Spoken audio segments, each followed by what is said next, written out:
સ્વાગત છે તમારું શિક્ષક સાથે રસોઈમાં। ફ્રેન્ડ્સ, આજે આપણે બિલકુલ રેસ્ટોરન્ટ સ્ટાઇલમાં ઘરે જ શિમલા મરચાંનું આપણે શાક બનાવવાના છે। તો ફ્રેન્ડ્સ, આ શાક ખૂબ જ સરસ તૈયાર થતું હોય છે। તો તમને વિડીયો ગમે તો લાઈક કરજો અને ચેનલને સબસ્ક્રાઈબ કરજો। તો એના માટે અહીં મેં 2 મોટી સાઇઝના કેપ્સિકમ ધોઈને લઈ લીધેલા છે, જે વજનમાં 200 ગ્રામ જેટલા છે। એને આ રીતે ચોરસ ટુકડામાં હું કટ કરી લઉં છું અને એના બી કાઢી લઉં છું। જો આ રીતના આપણે ટુકડા તૈયાર કરેલા છે। હવે એને બિલકુલ રેસ્ટોરન્ટ સ્ટાઇલ બનાવવા માટે આપણે એક મસાલો તૈયાર કરીશું। તો એના માટે અડધી ચમચીથી ઓછો હલ્દી પાવડર, 2 મોટી ચમચી જેટલો ધાણા જીરું પાવડર આપણે એડ કરીશું। સાથે સાથે 1 ચમચી જેટલો લાલ મરચું પાવડર અને અડધી ચમચી જેટલો કશ્મીરી લાલ મરચું પાવડર, જે બિલકુલ તીખો નથી હોતો, એ પણ એડ કરીશું સારા કલર માટે। અને 1 મોટી ચમચી જેટલી કસૂરી મેથી એડ કરીશું। તો એને થોડી ક્રશ કરીને એડ કરીશું, એનાથી ટેસ્ટ બહુ જ સરસ આવતો હોય છે। સાથે સાથે એમાં સ્વાદ પ્રમાણે આપણે મીઠું એડ કરીશું અને અહીં આપણે 4 ચમચી જેટલું દહીં એડ કરીશું। તો દહીં બહુ ખાટું ના હોય એવું એડ કરવાનું, અને તમારી પાસે દહીં ના હોય તો તમે એની જગ્યા પર અડધી વાડકી જેટલી છાશ પણ અહીં લઈ શકો છો। અને જો તમે દહીંનો ઉપયોગ કરતા હોય તો અડધી ચમચી જેટલું આપણે પાછળથી પાણી નાખીશું। તો એમાં 1 ચમચી જેટલો ગરમ મસાલો નાખીને મેં 1 ચમચી જુઓ પાણી એડ કર્યું છે। પણ જો તમે છાશ ઉપયોગમાં લેતા હોય તો પાણી સ્કીપ કરી દેવાનું અને સરસ રીતે બધો જ મસાલો આપણે મિક્સ કરી દેવાનો, બિલકુલ આ રીતે। તો જુઓ, ખૂબ જ સરસ રીતે મસાલો મિક્સ થઈ ગયો છે। તો ચાલો હવે આપણે બનાવવાની શરૂઆત કરીશું। તો આપણે બિલકુલ રેસ્ટોરન્ટ સ્ટાઇલ બનાવવાના છે અને એની ટેસ્ટ બહુ જ સરસ આવશે ફ્રેન્ડ્સ। તો એના માટે અહીં એક કઢાઈ લઈ લીધેલી છે અને એમાં 1 મોટી ચમચી જેટલું તેલ નાખ્યું છે અને એમાં આપણે કાપેલા જે શિમલા મરચાંના ટુકડા છે એને એડ કરીને એને મીડિયમ ટુ હાઈ ફ્લેમ પર આપણે 2 મિનિટ જેવું થવા દઈશું। તો સરસ રીતે એને સોટે કરી લઈશું। તો અહીં આપણે બહુ ફાસ્ટ ફ્લેમ નહીં રાખવાની, મીડિયમ ફ્લેમ રાખવાની, મીડિયમ ટુ હાઈ, અને આ રીતે કન્ટિન્યુઅસ 2 જ મિનિટ જેવું હલાવીને હલકો કલર ચેન્જ થાય એટલે આપણે એને કાઢી લઈશું। તો આનાથી એનો ક્રન્ચી ટેસ્ટ બહુ સરસ લાગતો હોય છે। તો આપણે હવે એને પ્લેટમાં કાઢી લઈશું। 2 મિનિટ જેવું થઈ ગયું છે અને એના ઉપર હલકો કલર પણ આવી ગયો છે। તો આ રીતે ફ્રાય કરીને આપણે જ્યારે આ રીતે શિમલા મરચું બનાવીએ છીએ તો એનો ટેસ્ટ એન્હાન્સ થઈ જાય છે। હવે આપણે સેમ કઢાઈમાં 3 મોટી ચમચી જેટલું તેલ એડ કરીશું। તો તેલની ક્વોન્ટિટી થોડી તમે વધારે કે ઓછી કરી શકો છો। તેલ ગરમ થઈ જાય એટલે એમાં 1 નાની ચમચી જેટલું જીરું એડ કરીશું અને 1/4 ચમચી જેટલું આપણે હિંગ એડ કરીશું એમાં।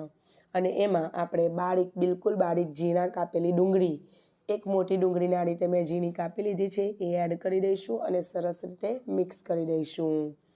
તો ડુંગળીનો કલર સરસ ગોલ્ડન થાય ત્યાં સુધી આપણે એને મિક્સ કરતા જઈશું।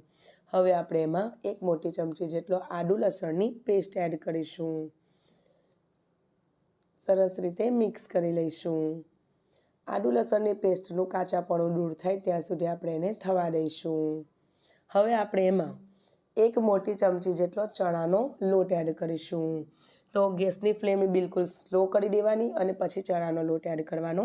તો એનાથી ગ્રેવી ખૂબ જ સરસ ઠીક એકદમ જાડી બનશે અને સરસ ફ્લફી બનશે, એટલે કે બહુ સરસ બિલકુલ રેસ્ટોરન્ટ જેવી જ ગ્રેવી બનીને તૈયાર થશે। તો આ રીતે સતત હલાવતા જવાનું, જેથી ચણાનો લોટ બિલકુલ બળે ના। તો સરસ ગોલ્ડન થઈ ગયો છે। હવે આપણે એમાં મીડિયમ સાઇઝના 2 ટમેટાં આ રીતે મેં ટુકડામાં કાપી લીધેલા છે, એ એડ કરી દઈશું અને એને સરસ રીતે સોફ્ટ થઈ જાય તે માટે થોડુંક એમાં મીઠું એડ કર્યું છે મેં।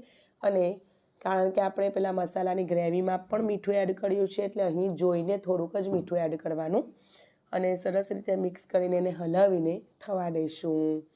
વચ્ચે વચ્ચે 1-2 વખત આપણે એને હલાવતા પણ રહીશું। ઢાંકીને થવા દઈશું એટલે વચ્ચે વચ્ચે એકાદ વખત આપણે એને ખોલીને હલાવી લેવાનું। તો લગભગ 2-3 મિનિટ જેવું થયું છે અને વચ્ચે મેં 2 થી 3 વખત એને મિક્સ કરેલું। તો જુઓ, સરસ રીતે ટામેટાં આમ ચડી ગયેલા હોય એવું લાગે છે, તો હજુ થોડુંક એને પ્રેસ કરીને દબાવીને એકદમ સરસ કમ્પ્લીટ ગ્રેવી આપણી સરસ થાય એ માટે આપણે ટામેટાને એકદમ સરસ ક્રશ કરી લેવાના છે। તો ફરી મેં ઢાંકીને થોડી વાર માટે થવા દીધું છે। તો 1-8 મિનિટ જેવું થવા દીધું છે ફરી। ટામેટાં કમ્પ્લીટલી સોફ્ટ થઈ જવા જોઈએ।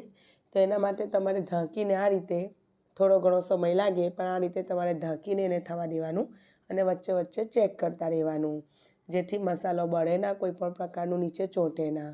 અને આ રીતે દબાવીને બધી જ ટામેટાને આપણે એકદમ પેસ્ટ જેવું બનાવી દેવાનું.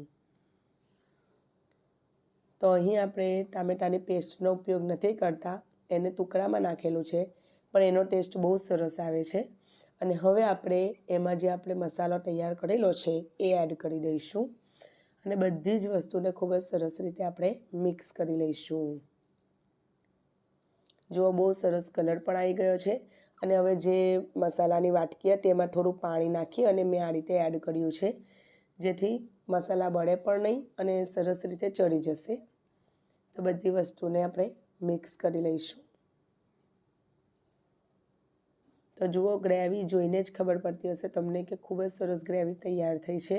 તો આ સમયે તમારે જેટલી ગ્રેવી રાખવી હોય, બરાબર, એટલે કે જેટલો રસો રાખવો હોય તમારે એ પ્રમાણે તમારે પાણી એડ કરવાનું. તો મેં 1 કપ નાખ્યું છે અને બીજું થોડુંક હું એના ઉપર પણ એડ કરું છું, બરાબર. તો મેં લગભગ 1 કપની ઉપર પણ થોડું એડ કરેલું અને પછી એને ઢાંકીને 1 કપથી ઉપર 1/4 કપ જેવું સમજી લો તમે, એટલું મેં એડ કર્યું છે. તો આમાં બહુ ગ્રેવી સારી ન લાગી એટલે મેં 1 કપથી થોડું ઉપર જ નાખ્યું છે. તમે તમારી પસંદ પ્રમાણે એડજસ્ટ કરજો. અને ગ્રેવીને ઢાંકીને મેં આ રીતે બોઇલ આવે ત્યાં સુધી થવા દીધું છે. અને હવે આપણે એમાં જે શિમલા મરચાં આપણે ફ્રાય કરીને રાખેલા છે એ એડ કરી દઈશું અને સરસ રીતે એને મિક્સ કરીને પછી આપણે એને થવા દઈશું. તો આ ટાઈમ પર હવે આપણે ઢાંકીએ નહીં અત્યારે, કારણ કે શિમલા મરચાંનો કલર એવો ને એવો રાખવો છે, આપણે સરસ ગ્રીન જ રાખવો છે, એટલે હવે આપણે ઢાંકીએ નહીં. તો ગ્રેવીમાં સરસ બોઇલ આવી જાય પછી જ આપણે એમાં શિમલા મરચું એડ કરવાનું અને પછી આપણે બિલકુલ ઢાંકવાનું નથી. ને આ રીતનું સરસ બોઇલ આવી જાય એટલે આપણે ગેસની ફ્લેમને બંધ કરી દઈશું અને સર્વિંગ બાઉલમાં એને કાઢી લઈશું. તો ફ્રેન્ડ્સ, બહુ જ સરળ પદ્ધતિ છે અને ખૂબ જ સરસ ટેસ્ટ આવે છે. તો વિડીયો ગમ્યો હોય તો લાઇક કરજો અને ચેનલને સબસ્ક્રાઈબ કરજો. ફરી મળીશું એક નવી રેસીપીના વિડીયો સાથે. ત્યાં સુધી આવજો.